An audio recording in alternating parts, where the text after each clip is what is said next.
ଆଜି ଆସନ୍ତୁ ଆମ୍ଭେମାନେ ପରୀକ୍ଷା ଉପରେ ବିଜୟ ପ୍ରାପ୍ତ କରିବାର ବିଶ୍ୱାସ ଶୀର୍ଷକ ଉପଦେଶ ସହିତ ପରମେଶ୍ୱରଙ୍କ ବାକ୍ୟର ଅଧ୍ୟୟନ କରିବା। ଯୋସନ ରାଜବଂଶରେ 2 ଜଣ ବ୍ୟବସାୟୀ ଥିଲେ ଯେଉଁମାନେ ସାଥିରେ ଭ୍ରମଣ କରୁଥିଲେ। ଏହି 2 ବ୍ୟବସାୟୀଙ୍କର ଭିନ୍ନ ବ୍ୟକ୍ତିତ୍ୱ ଥିଲା। ଜଣେ ବହୁତ ଅଭିଯୋଗ କରୁଥିଲେ କିନ୍ତୁ ଅନ୍ୟ ଜଣେ ଆଶାବାଦୀ ଥିଲେ। ଆଶାବାଦୀ ବ୍ୟବସାୟୀ ଅବହେଳା କରୁନଥିଲେ କିମ୍ବା ସଠିକ ଭାବେ କାମ କରିବାରେ ଅସମର୍ଥ ନଥିଲେ। ସେ କୌଣସି ପରିସ୍ଥିତିରେ ମଧ୍ୟ ଅଭିଯୋଗ କରୁନଥିଲେ।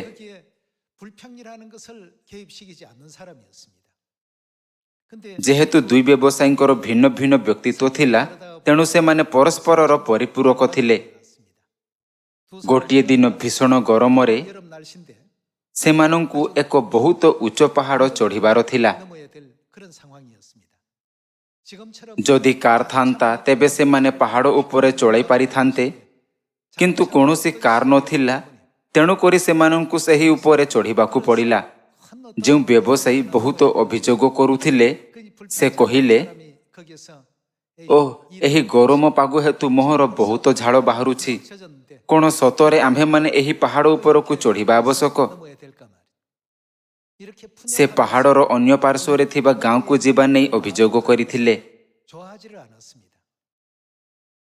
କିନ୍ତୁ ଆଶାବାଦୀ ବ୍ୟକ୍ତି ଏହାକୁ ସେହିଭଳି ଭାବେ ଦେଖିନଥିଲେ। ବନ୍ଧୁ, ଆପଣ କ'ଣ କହୁଅଛନ୍ତି? ଏହି ଗରମ ପାଗରେ କେଉଁ ବ୍ୟବସାୟୀ ଏହି ପାହାଡ଼ ଉପରକୁ ଚଢ଼ି ସେହି ଗାଁରେ ସାମଗ୍ରୀ ବିକ୍ରୟ କରିବେ? ଯଦି ଆମେ ଯିବା ତେବେ ଆମେ ନିଶ୍ଚିତ ଭାବରେ ସବୁକିଛି ବିକ୍ରି କରିପାରିବା। ଏହା ଆମ୍ଭମାନଙ୍କ ପାଇଁ ଆଶୀର୍ବାଦ ନୁହେଁ କି? ଏହି 2 ଜଣଙ୍କ ଦୃଷ୍ଟିକୋଣରେ ବହୁତ ପାର୍ଥକ୍ୟ ଥିଲା। ଜଣେ ଯନ୍ତ୍ରଣା ଏବଂ କଷ୍ଟ ବିଷୟରେ ଚିନ୍ତା କଲେ, ଯେତେବେଳେ କି ଅନ୍ୟ ଜଣେ କଷ୍ଟ ପରେ ଆସୁଥିବା ପୁରସ୍କାର ବିଷୟରେ ଚିନ୍ତା କଲେ।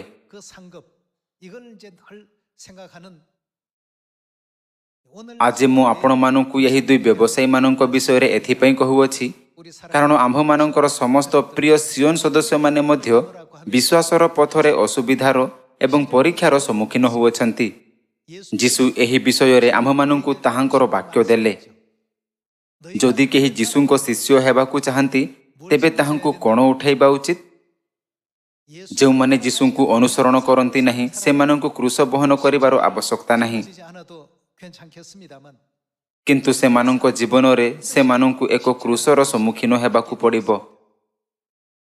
ଯେତେବେଳେ ଆମ୍ଭମାନଙ୍କୁ ବିଭିନ୍ନ ପ୍ରକାରର କ୍ରୁଶ ଦିଆଯାଏ, ଯଦି ଆମେ କହିଥାଉ, ଏହି କ୍ରୁଶ ପାଇଁ ମୁଁ ପୀଡ଼ିତ ହୋଇଅଛି ଏବଂ ସଂଘର୍ଷ କରୁଅଛି ଏବଂ ଅଭିଯୋଗ କରିବା, ତେବେ ଆମେ ବିଫଳ ହୋଇଯିବା। କିନ୍ତୁ ଯେଉଁମାନେ ଦୁଃଖ ପରେ ଆସୁଥିବା ପୁରସ୍କାର ଏବଂ ଆଶୀର୍ବାଦ ବିଷୟରେ ଚିନ୍ତା କରନ୍ତି, ସେମାନେ କେବେ ମଧ୍ୟ ଏପରି କଥା କହିବେ ନାହିଁ। ସେମାନେ ସର୍ବଦା ହସିବେ ଏବଂ ଚିନ୍ତା କରିବେ, ଏହା ପରେ କ'ଣ ହେବ? ସ୍ୱର୍ଗ ରାଜ୍ୟ ଆମ୍ଭମାନଙ୍କୁ ଅପେକ୍ଷା କରିଅଛି ଏବଂ ପରମେଶ୍ୱର ଆମ୍ଭମାନଙ୍କୁ ସ୍ୱର୍ଗର ରାଜକୀୟ ଯାଜକ କରିବେ।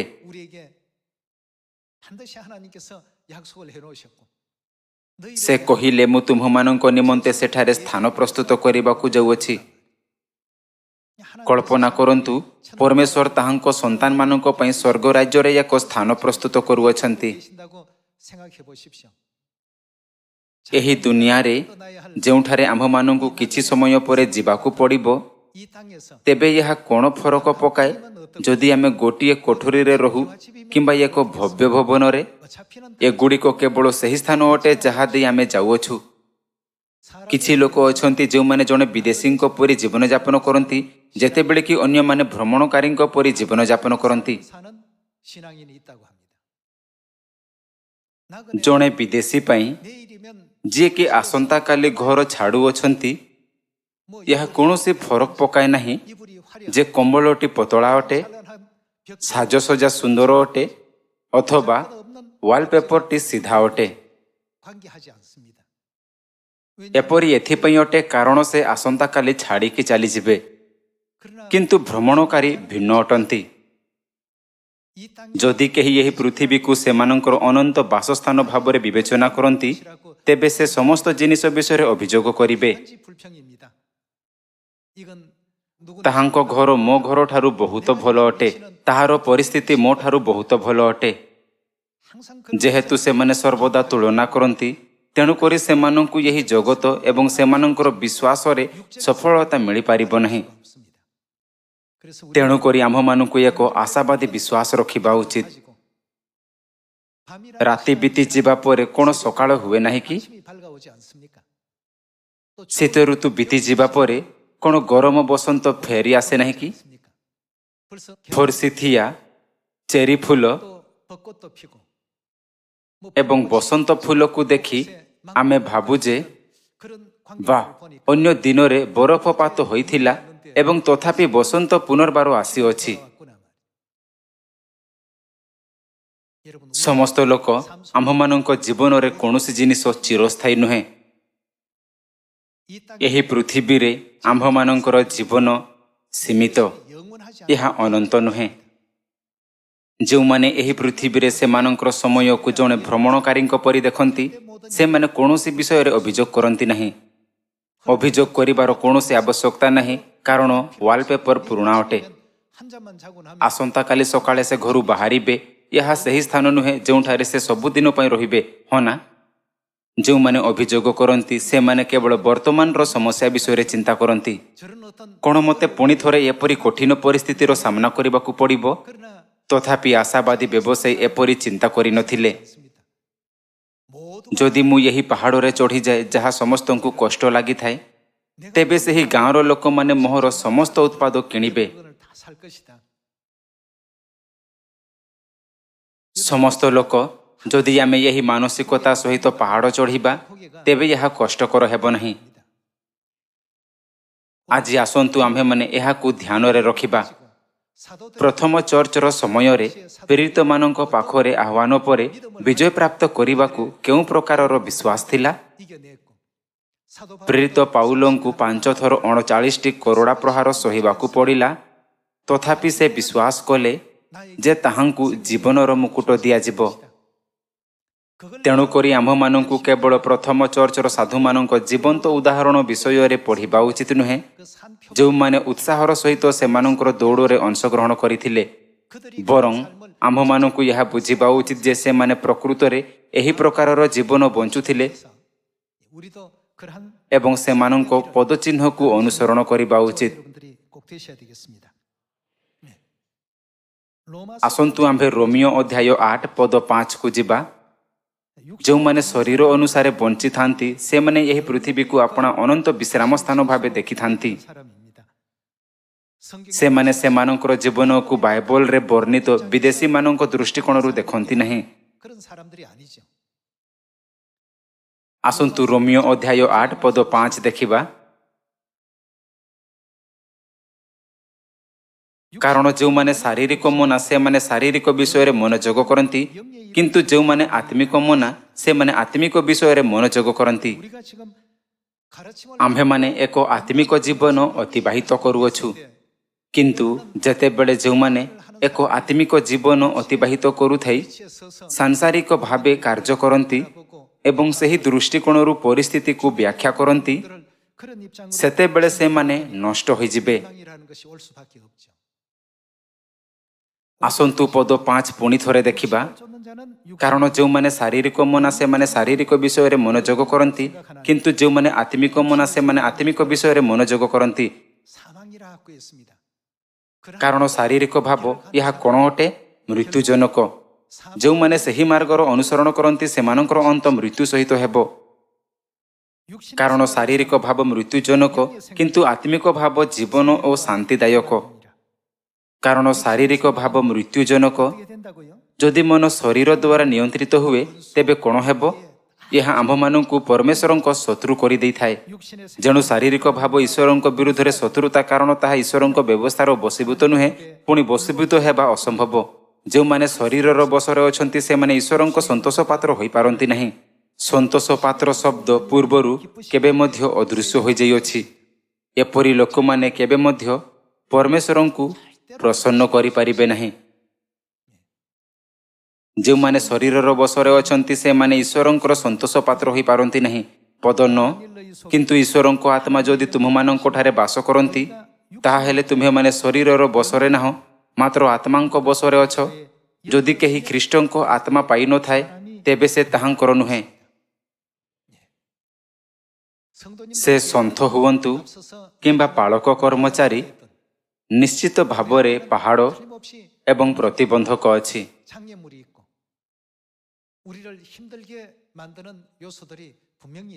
ଯେତେବେଳେ ଆମେ ସେମାନଙ୍କୁ ସାମ୍ନା କରୁ ସେତେବେଳେ ଆମେମାନେ ଏହା ଅଭିଯୋଗ କରିବା ଉଚିତ ନୁହେଁ ଆମେ କେତେବେଳେ ସେଠାରେ ପହଞ୍ଚିବୁ। ଏହା ପରିବର୍ତ୍ତେ ଆମେ ଉଜ୍ଜଳ ଭବିଷ୍ୟତ ଉପରେ ଧ୍ୟାନ ଦେବା ଉଚିତ। କିଛି ଲୋକ ଏହି ମାର୍ଗରେ ଚାଲୁଥାଇ ଆନନ୍ଦର ସହିତ ବଞ୍ଚିଥାନ୍ତି ଯେ ଯାତ୍ରାର ଶେଷରେ ସ୍ୱର୍ଗର ଧନ ପ୍ରାପ୍ତ ହେବ, ଯେତେବେଳେ କି କିଛି ଲୋକମାନେ କେବଳ ବର୍ତ୍ତମାନର ଦୁଃଖ ବିଷୟରେ ଚିନ୍ତା କରନ୍ତି ଏବଂ କୁହନ୍ତି, ଓଃ ଏହା ଏତେ କଷ୍ଟକର, ମୁଁ ମରିଯିବି।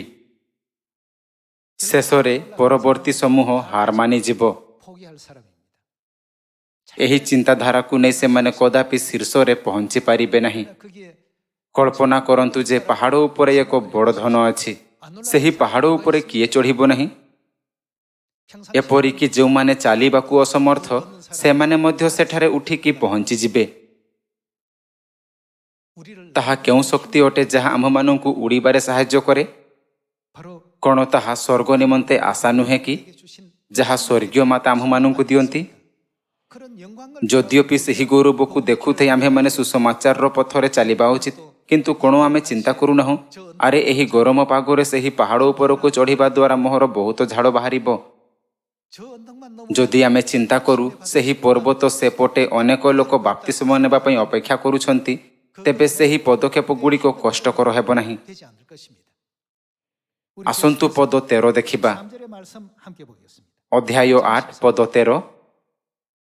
କାରଣ ଯଦି ଶାରୀରିକ ସ୍ୱଭାବ ଅନୁସାରେ ତୁମେମାନେ ଜୀବନଯାପନ କର ତେବେ ଅବଶ୍ୟ ମରିବ, କିନ୍ତୁ ଯଦି ଆତ୍ମାଙ୍କ ଦ୍ୱାରା ତୁମେମାନେ ଶରୀରର କର୍ମ ସବୁକୁ ବିନାଶ କର ତେବେ ଜୀବିତ ହେବ।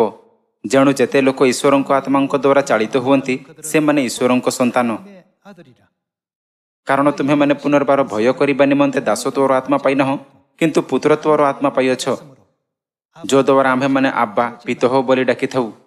ପଦ 16 ଆମ୍ଭେମାନେ ଈଶ୍ୱରଙ୍କ ସନ୍ତାନ ବୋଲି ସେହି ଆତ୍ମା ସ୍ୱୟଂ ଆମ୍ଭମାନଙ୍କ ଆତ୍ମା ସହିତ ସାକ୍ଷ୍ୟ ପ୍ରଦାନ କରନ୍ତି। ଆଉ ଯଦି ସନ୍ତାନ ତେବେ ଉତ୍ତରାଧିକାରୀ, ଅର୍ଥାତ୍ ଯଦି ଖ୍ରୀଷ୍ଟଙ୍କ ସହିତ ଗୌରବାନ୍ୱିତ ମଧ୍ୟ ହେବା ନିମନ୍ତେ ଆମ୍ଭେମାନେ ତାହାଙ୍କ ସଙ୍ଗରେ ଆମ୍ଭେମାନେ ତାହାଙ୍କ ସହିତ କ'ଣ ଉଠାଇବା ଉଚିତ? ଦୁଃଖ ଏପରି ଏକ ବିଷୟ ଅଟେ ଯାହା ଖ୍ରୀଷ୍ଟଙ୍କ ଜୀବନକୁ ଅନୁସରଣ କରୁଥିବା ପ୍ରତ୍ୟେକଙ୍କୁ ଅନୁଭବ କରିବାକୁ ପଡ଼ିଥାଏ। ଦୁଃଖ ଭୋଗ କରୁ ତେବେ ଈଶ୍ୱରଙ୍କ ଉତ୍ତରାଧିକାରୀ ଓ ଖ୍ରୀଷ୍ଟଙ୍କ ସହ ଉତ୍ତରାଧିକାରୀ ଅଟୁ।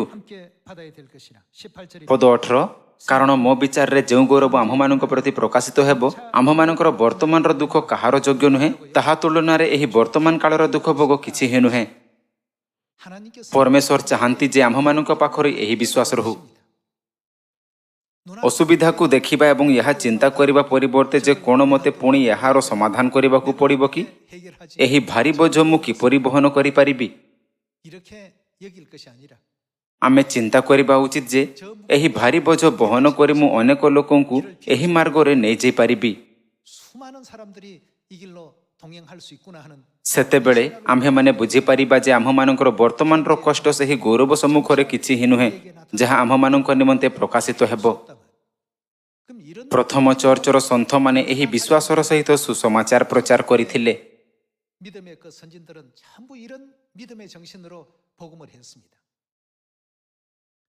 ପାଉଲଙ୍କୁ 39 ଥର କରଡ଼ା ପ୍ରହାର କରାଗଲା, ତାହାଙ୍କୁ ବେତରେ ପ୍ରହାର କରାଗଲା, ପଥରରେ ମରାଗଲା ଏବଂ ସେ ଗୋଟିଏ ଦିନ ଓ ଗୋଟିଏ ରାତ୍ରି ଖୋଲା ସମୁଦ୍ରରେ କଟାଇଲେ।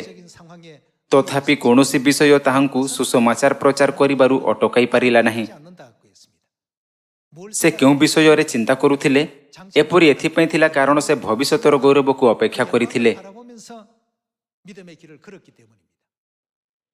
ଆମେ କହିଥାଉ ଯେ ଆମ୍ଭମାନଙ୍କଠାରେ ବିଶ୍ୱାସ ଅଛି, ତଥାପି ଯେଉଁ ପରିସ୍ଥିତିରେ ବିଶ୍ୱାସର ଆବଶ୍ୟକତା ଥାଏ ଆମେ ଚିନ୍ତା କରୁ, ମୁଁ କିପରି ପୁନର୍ବାର ସେହି ପଥରେ ଗମନ କରିପାରିବି? ଯଦିଓ ଶେଷରେ ଧନ ଆମ୍ଭମାନଙ୍କୁ ଅପେକ୍ଷା କରିଥାଏ। आम्भेमाने चिंता करिबा उचित एही दुई प्रकार लोकमानंक मध्यरे सुसमाचार मिशन को पूर्ण करिबा पई आम्भमानंक पाखरे केउ प्रकारर विशेषत्व रहिबा उचित। तेणुकरी जो माने विफल हुवंती सेमाने केवल कष्ट उपरे ध्यान दियंती, सहजरे निराश होई जांती, जेतेबेले कि जो माने सफल हुवंती सेमाने सही गौरव विषय रे चिंता करंती जहा सेमानंकर कठिन परिश्रम परे आसीबो।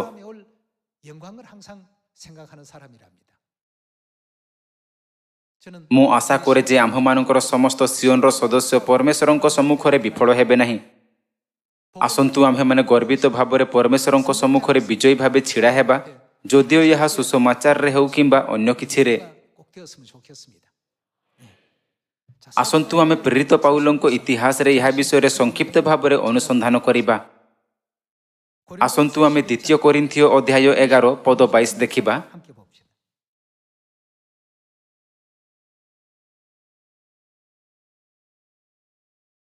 सेमाने कि एब्रियो मु मध्य एब्रियो, सेमाने कि इस्राएलियो मु मध्य इस्राएलियो, सेमाने कि अब्राहम को संतान मु मध्य अब्राहम को संतान, सेमाने कि ख्रीष्टंक सेवक मु पागल परि कहुअछि मु अधिक रूपे ख्रीष्टंकर सेवक।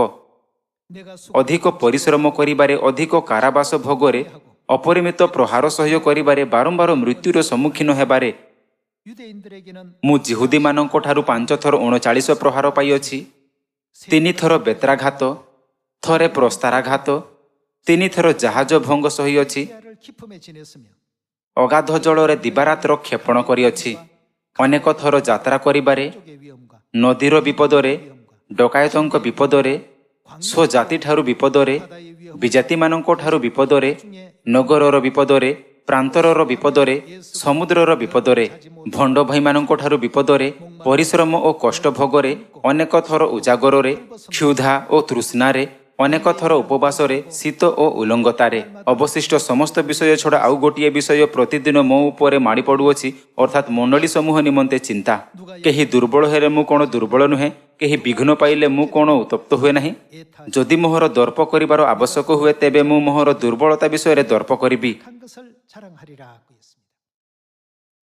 जेपरिक आम्भे माने देखि पारिबा प्रेरित पाउल थंडारे उलंग थिले एवं एपरिक लोकमानंक द्वारा अस्वीकृत करागले,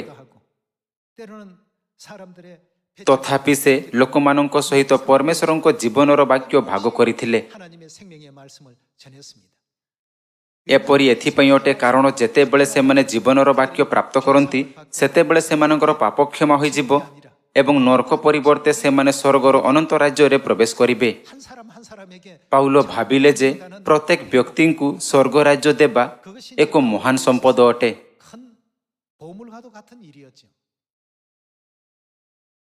रोसई घरे पालक कर्मचारी स्त्री माने प्रत्येक विश्राम बार रे सुस्वादु भोजन प्रस्तुत करती। मु जानिछि एथिपई बहुत परिश्रम करिबाकू पड़ी थाए। जेतेबेले पाग गरम थाए स्टोव पाखरे छिड़ा हेबा बहुत आह्वानपूर्ण होइथाए।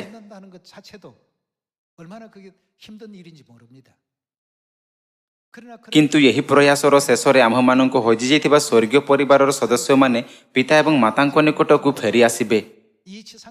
सही दिन जेतेबेले सुसमाचार संपूर्ण होई जिवो आम्भे माने परमेश्वरंक आत्मिक समानतारे रूपांतरित होई स्वर्गकू फेरी जिबा।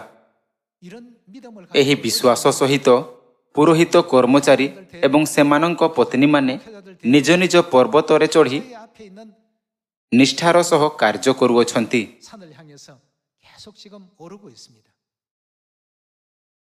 पाउलंको प्रतिज्ञा करिथिबा आशीर्वाद हेतु 39 थर करोड़ा प्रहार 5 थर सहय करिबाकू पड़िला।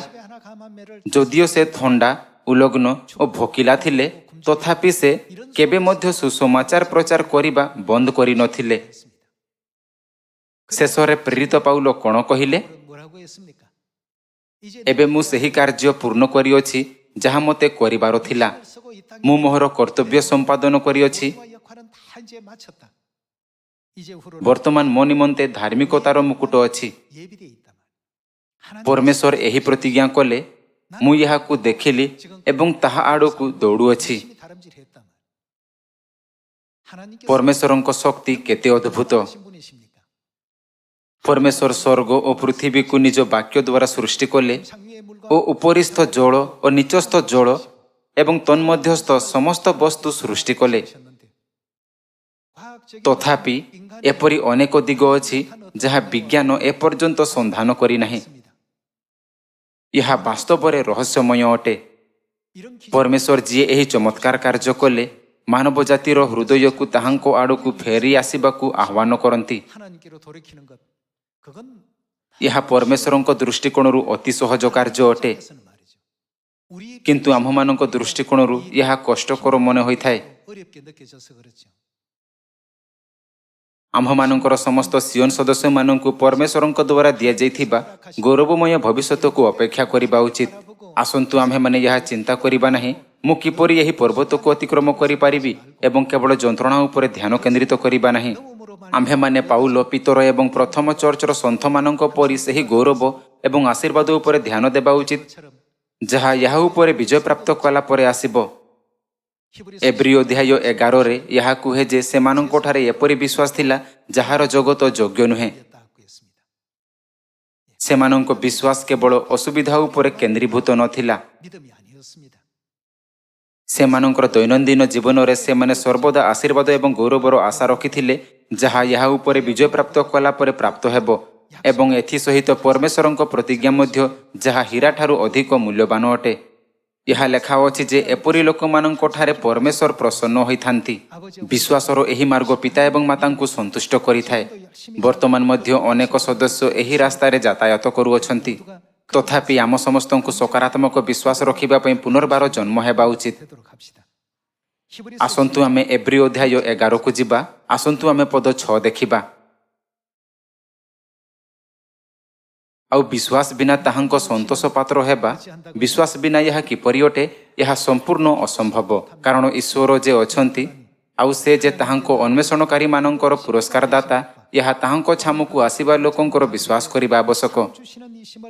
विश्वास द्वारा नह से समय पर्यंत अप्रत्याशित विषय संबंध रे प्रत्यादेश पई भक्ति सहकारे आपण परिवारर रक्षा निमंते गोटिए जहाज निर्माण कले। पुणी सेही विश्वास द्वारा से जगत को दोषी करी विश्वासानुजाई धार्मिकतार उत्तराधिकारी हेले। जदि आमको कुहा जाए तुमर परित्राण निमंते एक जहाज निर्माण करो, तेबे आम्भे माने कोन करिबा? कोन आम्भे माने आमेन कहूथाई तत्क्षणात एहाकु निर्माण करिबा आरंभ करिबा नाही कि? आम्भमानंकर विश्वासर जीवन रे आम्भे माने आमेन कहिबा उचित एवं आगोकु बढ़िबा उचित। किंतु जदि नोहंक स्थिति जहाँ आमे केवल लेखागुड़िक माध्यम अनुभव करू प्रकृत रे आम्भमानंकु निर्देश दिया जाई थांता, तेबे यह भिन्न होई थांता। अनेक सदस्य यहाकु कष्टकर मन करिबे, मु यह किपरि करि पारिबि एही भली उद्वेगजनक चिंताधारा उत्पन्न होई पारे। 10 जन गुप्तचर एहा ही भाबिथिले। इस्राएल रो अनुभवहीन सैन्य मानक सहित जिरिहर महान दुर्ग को आम्भे माने किपरि हासिल करि पारिबा? से माने जहा देखिथिले ताहा उपरे आधार करी से माने भाबिले जे यह असंभव अटे। से माने परमेश्वरंको प्रतिज्ञा को भूली गले। परमेश्वर आम्भमानंकु स्वर्गराज्य देवा निमंते प्रतिज्ञा करि अछंती। आसंतु आम्भे माने एपरि लोक हेबा नाही जे माने केवल सेमानंकर सम्मुखरे आसुथिबा समस्या उपरे ध्यान दियंती एवं अन्य समस्त विषय ठारू दूरे रुहंती। सेही कार्य पछरे आम्भमानंकर पिता एवं मातांक द्वारा करा जैथिबा एक प्रतिज्ञा रहिछि। से माने सबु कामरे आम्भमानंकु सहाय्य करंती। जेहेतु परमेश्वर जगतर शेष पर्यंत आम्भमानंकु सहाय्य करिबा निमंते प्रतिज्ञा करि अछंती, तेणु करी कोन परमेश्वर आम्भमानंक ठारू दूरे रहिबे कि? एपरिकी एब्री अध्याय 11 रे नोहंक विषय जहाँ लेखा जाई अछि ताहा देखिबा द्वारा आम्भे माने देखि परिबा जे जदि नोहंक समय रे लोक मानंको कुहा जाई थांता एक जहाज निर्माण करो, तेबे केही मध्य यहाकु सहजरे अनुसरण करि न थांते। जेहेतु नोहंक परि विश्वासी केही नथिले, तेणु करी कोन परमेश्वर नोहंकु कहिले नाही कि? आसंतु आमे अध्याय 11 पद 24 सहित आगकु बढ़िबा। विश्वास द्वारा मोसा बयस प्राप्त हेला उतारे फारोंकर कन्यांक पुत्र बोली ख्यात हेबाकु नास्ति कले। पापर क्षणिक सुख भोग अपेक्षा ईश्वरंक लोकमानंक सहित बरं दुख भोग करिबाकु से पसंद कले। मोसा दुर्व्यवहार को पसंद कले कारण से जानिथिले जे परमेश्वर दुग्ध और मधु प्रवाहित किणान को देबे। ଯେହେତୁ ସେ ବିଶ୍ୱାସ କରୁଥିଲେ ଯେ ପରମେଶ୍ୱର ତାହାଙ୍କ ଲୋକମାନଙ୍କୁ ଦେଶ ଦେବେ, ତେଣୁକରି ସେ ମିଶରର ପାପପୂର୍ଣ୍ଣ ଆନନ୍ଦ ଉପଭୋଗ କରିବା ଅପେକ୍ଷା ସେମାନଙ୍କ ସହିତ ଦୁଃଖରେ ଅଧିକ ଆନନ୍ଦ ପାଇଲେ। ପଦ 26, ପୁଣି ମିଶରର ସମସ୍ତ ଧନ ଅପେକ୍ଷା ଖ୍ରୀଷ୍ଟଙ୍କ ନିନ୍ଦାର ସହଭାଗୀ ହେବା ଶ୍ରେଷ୍ଠତର ଧନ ବୋଲି ମନେ କଲେ। କାରଣ ସେ ଆଗକୁ କ'ଣ ଦେଖୁଥିଲେ? ସେ ପୁରସ୍କାର ଦାନର ସମୟ ପ୍ରତି ଦୃଷ୍ଟିପାତ କଲେ। ଆମ୍ଭେମାନେ ଏହା ଆଶା କରିବା ଉଚିତ ଯେ ଥରେ ଯେତେବେଳେ ଆମେ ସେହି ପାହାଡ଼ ଉପରେ ଚଢ଼ିଯିବା, ତେବେ ଅନନ୍ତ ଆଶୀର୍ବାଦ ଏବଂ ଧନ ଆମ୍ଭମାନଙ୍କର ସମ୍ମୁଖକୁ ଆସିବ।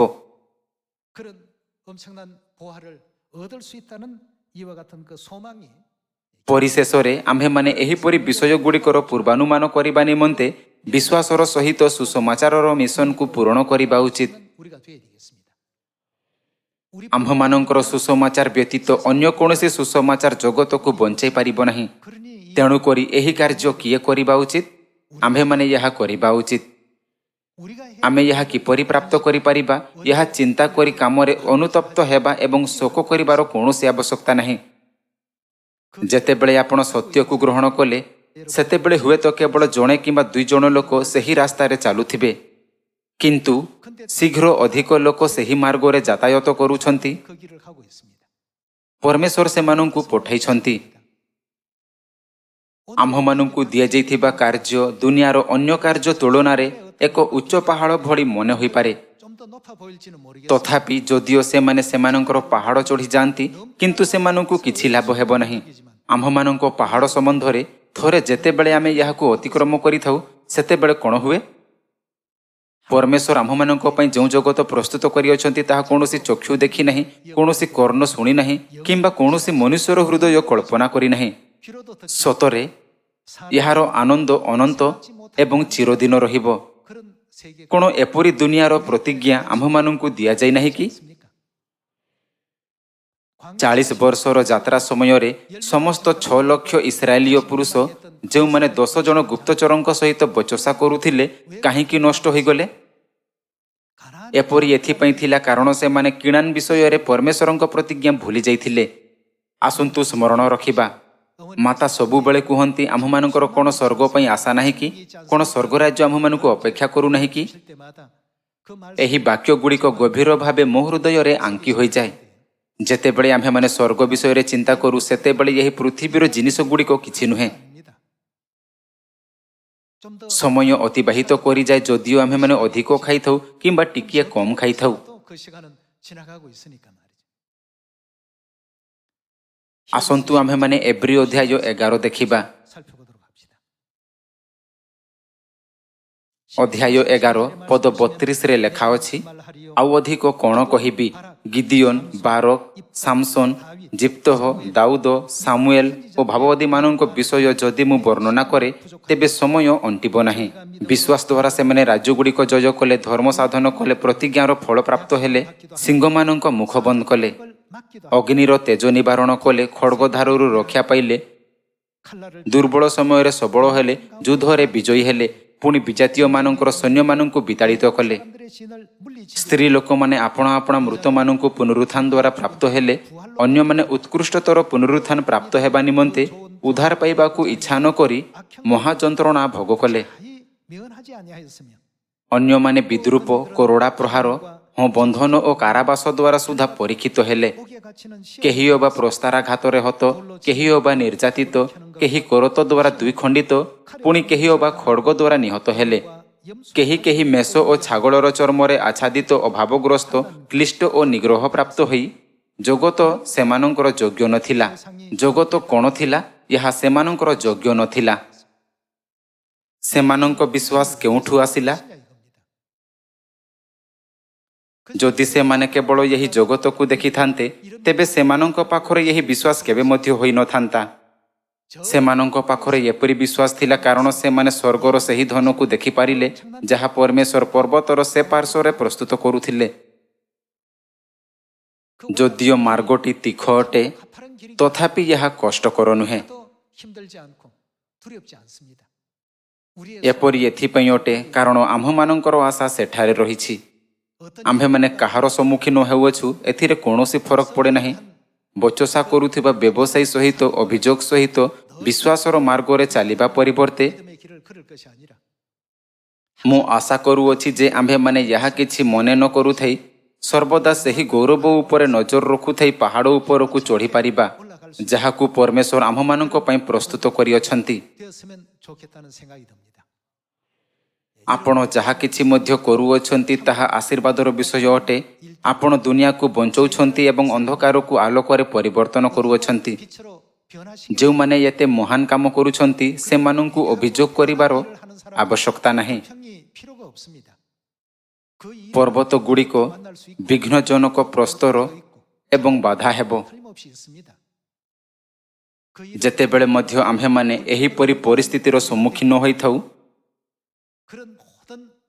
ତେବେ ବଚସା କରିବା ପରିବର୍ତ୍ତେ ଆସନ୍ତୁ ଆମେ ଏହି ପ୍ରତିଜ୍ଞାକୁ ଦୃଢ଼ତାର ସହିତ ଧରି ରଖିବା ଯେ ଏହି ସମସ୍ତ ବିଷୟକୁ ସହ୍ୟ କରିବା ପରେ ପିତା ଏବଂ ମାତା ଆମ୍ଭମାନଙ୍କୁ ସେହି ଗୌରବମୟ ଦୁନିଆରେ ସବୁଦିନ ପାଇଁ ରାଜତ୍ୱ କରିବାକୁ ଦେବେ, ଯେଉଁଠାରେ ମୃତ୍ୟୁ, ଶୋକ କିମ୍ବା ଯନ୍ତ୍ରଣା ନାହିଁ।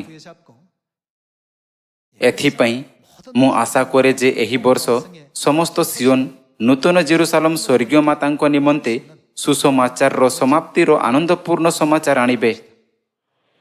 ଆମ୍ଭେମାନେ ପବିତ୍ର ଆତ୍ମାଙ୍କ ଯୁଗରେ ପରମେଶ୍ୱରଙ୍କ ସନ୍ତାନଠୁ ଯିଏକି ପବିତ୍ର ଆତ୍ମାଙ୍କ ସେହି ଜ୍ୟୋତିକୁ ପ୍ରାପ୍ତ କରୁଅଛନ୍ତି, ଯାହାକି ତାହାଙ୍କ ପ୍ରଥମ ଆଗମନଠାରୁ 7 ଗୁଣ ଅଧିକ ଶକ୍ତିଶାଳୀ ଅଟେ। ଏପରିକି ଯେଉଁମାନେ କେବଳ 1% ପ୍ରାପ୍ତ କରିଥିଲେ, ସେମାନଙ୍କଠାରେ ଏତେ ସୁନ୍ଦର ବିଶ୍ୱାସ ଥିଲା ଯେ ଜଗତ ସେମାନଙ୍କର ଯୋଗ୍ୟ ନଥିଲା। କ'ଣ ହେବ ଯଦି ସେମାନେ ଆମ୍ଭମାନଙ୍କୁ କୁହନ୍ତି, ଆପଣ ବହୁତ ଆଶୀର୍ବାଦ ଏବଂ ଅନୁଗ୍ରହ ପାଇଅଛନ୍ତି, ତଥାପି ଆପଣଙ୍କର ଚିନ୍ତାଧାରା ଏତେ ସଂକୀର୍ଣ୍ଣ କାହିଁକି? କ'ଣ ଆମ୍ଭେମାନେ ଏହା ଶୁଣିବାରୁ ବଞ୍ଚିତ ହେବା ଉଚିତ ନୁହେଁ କି? ଯନ୍ତ୍ରଣା କ୍ଷଣିକ ଅଟେ। ଯେତେବେଳେ ମଧ୍ୟ ଆମ୍ଭେମାନେ ଆଗାମୀ ଜଗତ ବିଷୟରେ ଚିନ୍ତା କରୁ, ସେତେବେଳେ ଆମେ ବହୁତ ଖୁସି ହୋଇଥାଉ। ମୁଁ ଆଶା କରୁଅଛି ଯେ ଏହିପରି ବିଶ୍ୱାସ ସହିତ ଆମ୍ଭେମାନେ ସ୍ୱର୍ଗୀୟ ପିତାଙ୍କ ନିମନ୍ତେ ଖୁସି ଆଣିପାରିବା ଏବଂ ସ୍ୱର୍ଗୀୟ ମାତାଙ୍କୁ ଗର୍ବିତ କରିପାରିବା। ଏହାଦ୍ୱାରା ମୁଁ ଉପଦେଶକୁ ଶେଷ କରିବାକୁ ଚାହେଁ। ଆପଣଙ୍କୁ ଧନ୍ୟବାଦ।